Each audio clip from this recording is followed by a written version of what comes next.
ওষুধের পর এবার রান্নার গ্যাসের মূল্যবৃদ্ধি। কেন্দ্রের বিজেপি সরকারের বিরুদ্ধে লুটের অভিযোগ মুখ্যমন্ত্রীর। মোদী সরকারকে কড়া আক্রমণ মমতা বন্দ্যোপাধ্যায়ের। এক্স হ্যান্ডেলে তিনি লিখেছেন, বাহনন্দলাল, 1000 টাকার গ্যাসে ফুটছে বিনা পয়সার চাল। সাধারণ মানুষের পকেট ফাঁকা করায় বিজেপি সরকারের উন্নয়নের মডেল। ওষুধ থেকে পেট্রোল, ডিজেল বা রান্নার গ্যাস, নিত্য প্রয়োজনীয় সবই মহার্ঘ হচ্ছে। মানুষের সঞ্চয় কমছে, ঋণ বাড়ছে, আর এই সরকার সংসার খরচের উপর আক্রমণ চালিয়ে যাচ্ছে। বিজেপি কেন্দ্রে সরকার চালাচ্ছে না, মানুষের পকেট ফাঁকা করছে। আর এই নিয়ে রাজনৈতিক তরজাও শুরু হয়ে গিয়েছে। কি বলছেন কুণাল ঘোষ, কি বলছেন সুকান্ত মজুমদার, শুনুন। গতকাল যারা রামনবমী বলে খুব উল্লাস করেছিল, এটা রামনবমীর উপহার দিলেন বিজেপি নেতৃত্ব। দেশকে রামনবমীর উপহার হচ্ছে রান্নার গ্যাসের দাম বাড়ানো। গতকাল যারা বলেছিল হিন্দু হিন্দু ভাই পাই, তো তারা কি তাদের জন্য কি এই মূল্য বৃদ্ধিটা কি তাদের জন্য ছাড় দেবে বিজেপি? কাল যারা খুব জয় শ্রীরাম বলে লাফিয়েছিলেন, তাদের কি ছাড় দেবে? গ্যাসের দাম সময়ে সময়ে রিভিউ হয়, কখনো বাড়ে কখনো কমে। এখন যদি বেড়ে থাকে সেটা আবার কমে যাবে। এসএসসির চাকরিহারাদের পাশে দাঁড়ানোর বার্তা মুখ্যমন্ত্রী। নেতাজি ইন্ডোর থেকে বললেন, যোগ্যদের চাকরি যাবে না, কারো সার্ভিস ব্রেক হবে না, 2 মাসের মধ্যে চাকরি ফিরিয়ে দেওয়ার ব্যবস্থা করা হবে, আশ্বাস মুখ্যমন্ত্রীর। আমি আপনাদের বলতে চাই, চাকরি আমি যোগ্যদের খাবো না, এটা মাথায় রেখে দিন। এটাই ফার্স্ট ওয়ার্ড, এটাই লাস্ট ওয়ার্ড, এটাই এ, এটাই বি, এটাই সি, এটাই ডি, এটাই এ, এটাই এ টু জেড। এই ভরসাটুকু রাখুন। যারা যোগ্য তাদের চাকরি নিশ্চিন্ত করার দায়িত্ব সরকারের। সুপ্রিম কোর্টের আইন অনুযায়ী করব। আপনারা যাতে আবার চাকরি ফিরে পান তার ব্যবস্থা প্রসেসের মধ্যে দিয়েই 2 মাসের মধ্যেই কমপ্লিট হবে এবং আপনাদের চাকরি ব্রেক হবে না। সুপ্রিম রায়, এক ধাক্কায় 26,000 চাকরি বাতিল। 2016 সালের এসএসসির পুরো প্যানেল বাতিল করে দিয়েছে শীর্ষ আদালত। এতে শিক্ষক শিক্ষাকর্মী মিলিয়ে চাকরি গিয়েছে প্রায় 26,000। এ নিয়ে জোর শোরগোল। অনেকেরই প্রশ্ন, যারা যোগ্য তাদের চাকরিটা কেন গেল? এই আবহে সোমবার নেতাজি ইন্ডোর স্টেডিয়ামে চাকরিহারাদের সঙ্গে মুখ্যমন্ত্রী।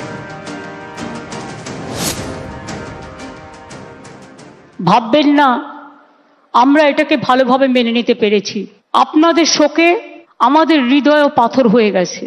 কথা বলার জন্য আমাকে জেলেও ভরে দেওয়া যেতে পারে, কিন্তু আই ডোন্ট কেয়ার। আমি মনে করি মানুষ যখন বিপদে পড়ল, সে লাল কি সাদা কি হলুদ বা সবুজ আমার দেখার দরকার নেই। তাদের পাশে দাঁড়িয়ে তাদের অহংকার, তাদের মর্যাদা, তাদের সম্মান, তাদের অস্তিত্ব, তাদের অস্মিতা সবকিছু ফিরিয়ে দেওয়ার দায়িত্ব আমরা কেউ অস্বীকার করতে পারি না। আপনারা কি ভাবেন আমি এত বোকা যে তাদের সবটা বাতিল করে দেব?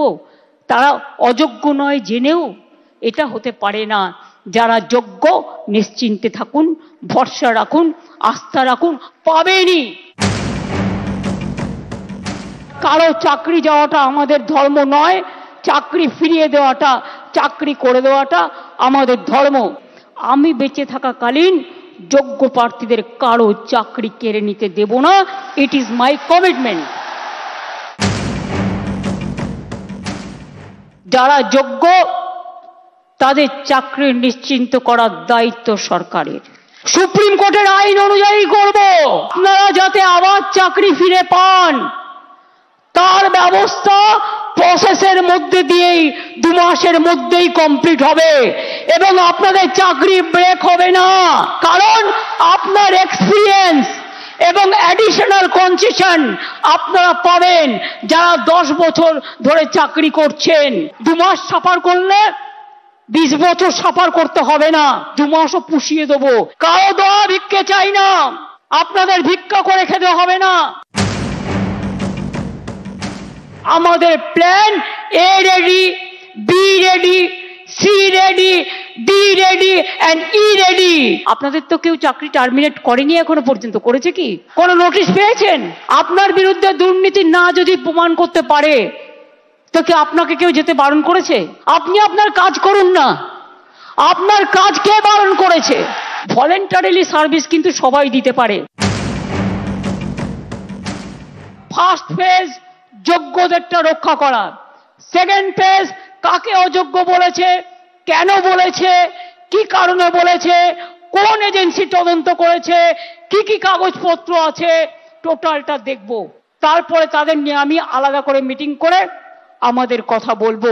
চিন্তা করবেন না এবং যোগ্য অযোগ্যের মধ্যে গন্ডগোল লাগাবেন না। যোগ্য শিক্ষাকর্মীও যারা আছেন তাদেরও আমি আলাদা করে দেখছি না, আপনারা আপনাদের কাজ করবেন।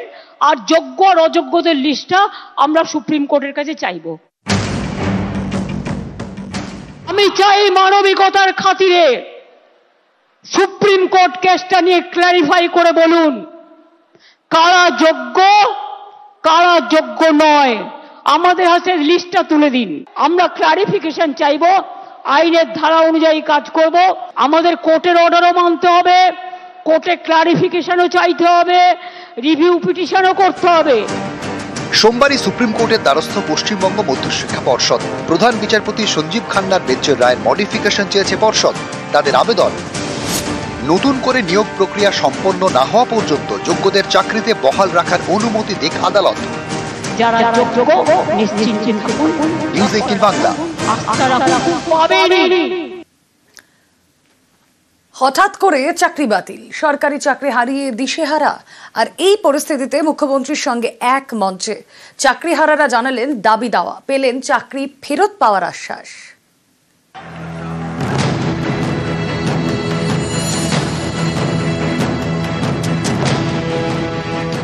আমার ফেসবুক গ্রুপে লিখেছে, কিরে কত টাকা দিয়ে চাকরিটা পেয়েছিলিস, আমার ন্যায় বিচার কোথায়? মাননীয় মুখ্যমন্ত্রীর কাছে আমার ন্যায় বিচার চাইছি। আপনি যেভাবেই হোক, যে করেই হোক আমাদের ন্যায় বিচার পাইয়ে দিন। রবিবার রাত থেকে লাইন, কয়েক ধাপ নিরাপত্তার ঘেরাটোপ পেরিয়ে নেতাজি ইন্ডোরে মূল মঞ্চে মুখ্যমন্ত্রীর সামনে এসএসসি চাকরিহারা শিক্ষক ও শিক্ষাকর্মীরা। তাদের কেউ কেউ মুখ্যমন্ত্রীর সঙ্গে এক মঞ্চে। আমি একজন 11-12 কম্পিউটার অ্যাপ্লিকেশনের টিচার ছিলাম, বর্তমানে নেই। আজকে আমি বুড়ো বাবা মার দিকে তাকিয়ে থাকি, আমি তার একটি মাত্র মেয়ে। তার সমস্ত ওষুধের খরচা, তাকে দেখার খরচা সমস্ত আমার মেয়েটা যে স্কুলে পড়ছে, আমি জানি না ভবিষ্যতে তাকে আর ওই স্কুলে পড়াতে পারবো কিনা। শাস্তিটা কাকে দিল? কিছু অযোগ্যের জন্য তাদের সবাইকে ফেলে দিল। আপনি যেভাবেই হোক, যে করেই হোক আমাদের ন্যায় বিচার পাইয়ে দিন। আমরা কোনো দ্বিতীয় পরীক্ষায় দিতে চাই না। আমাদের এই চাকরিতে স্বমহিমায় বহাল রাখার জন্যই আমরা আবেদন করছি। আইনের দ্বারা বঞ্চিত হয়ে বলছি, ওই আইন আমরা মানতে পারছি না। ওই আইনকে পুনর্বিবেচনার জন্য আমরা তো সুপ্রিম কোর্টে যাবই, রাজ্য সরকারকেও এবং আমাদের নিয়োগ অথরিটিকেও রিভিউ পিটিশনের জন্য যাওয়ার জন্য অনুরোধ করব। এসএসসি নিয়োগে কারচুপি, সুপ্রিম কোর্টের রায়ে বাতিল হয়েছে প্রায় 26,000 চাকরি। চাকরিহারা শিক্ষক শিক্ষাকর্মীদের সঙ্গে সোমবার বৈঠক করেন মুখ্যমন্ত্রী। নেতাজি ইন্ডোর স্টেডিয়ামের এই মিটিংয়ে যোগ দিতে বিভিন্ন জেলা থেকে আসেন চাকরি হারানো শিক্ষক ও শিক্ষাকর্মীরা। রবিবার রাত থেকেই তারা কলকাতায়। স্টেডিয়ামে ঢোকার জন্য তাদের পাস দেওয়া হয়। এসএসসি চাকরি বাতিলের সবচেয়ে বড় ইস্যু যোগ্য অযোগ্য বাছাই। চাকরিহারাদের মধ্যেও এ নিয়ে বিভাজন রয়েছে, যা এদিন সকালে স্পষ্ট হয় নেতাজি ইন্ডোরের কাছে। এক পক্ষ অপর পক্ষকে অযোগ্য বলে কটাক্ষ করতে থাকেন। চাকরিহারাদের দুপক্ষের মধ্যে শুরু হয় ধস্তাধস্তি।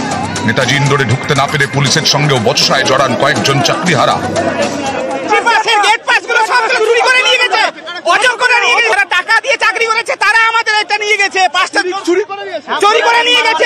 একদম সম্পূর্ণভাবে অযোগ্য। যারা চুরি করবে তারা তো অযোগ্য হবে, যারা বুক ফুলিয়ে থাকবে তারা তো এইভাবে হাতের সামনে বুক ফুলিয়ে নিয়ে যাবে।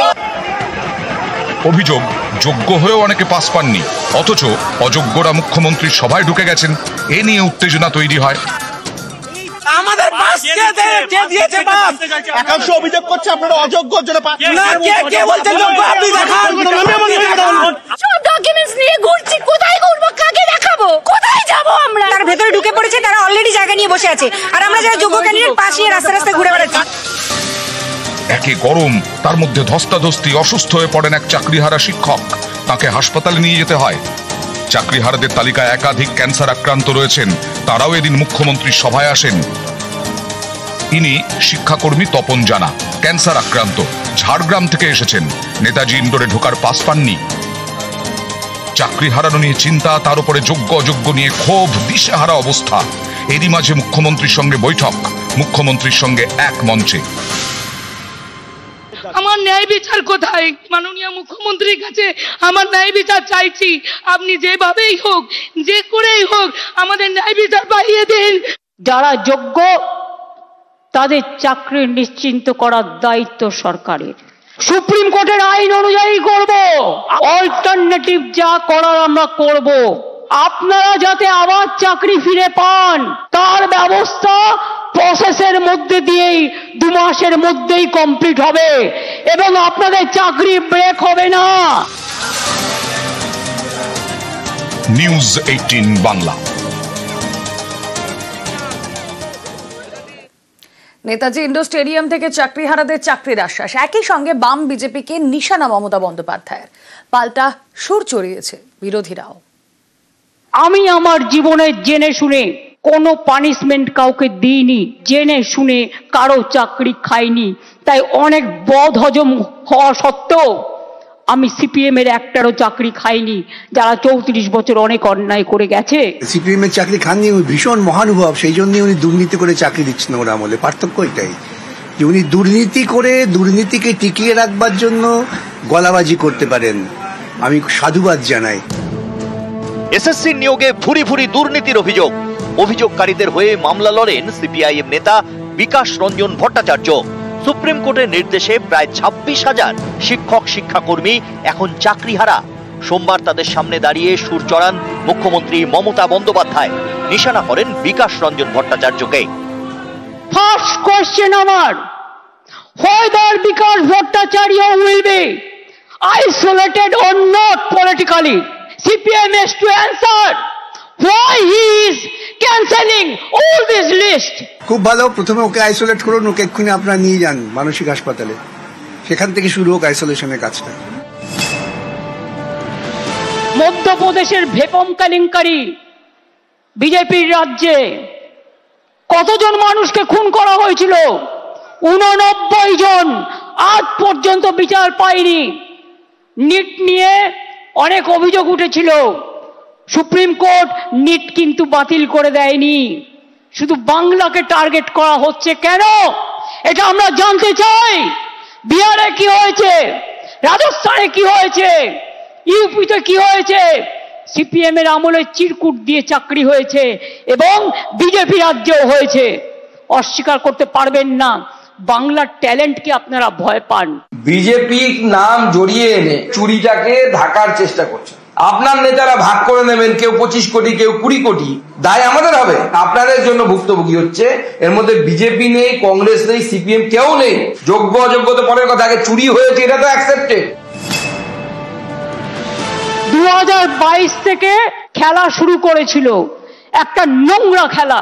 চাকরি দেবার ক্ষমতা নেই, চাকরির কারার যাদের ক্ষমতা আছে তাদের আমি ধিক্কার জানাই।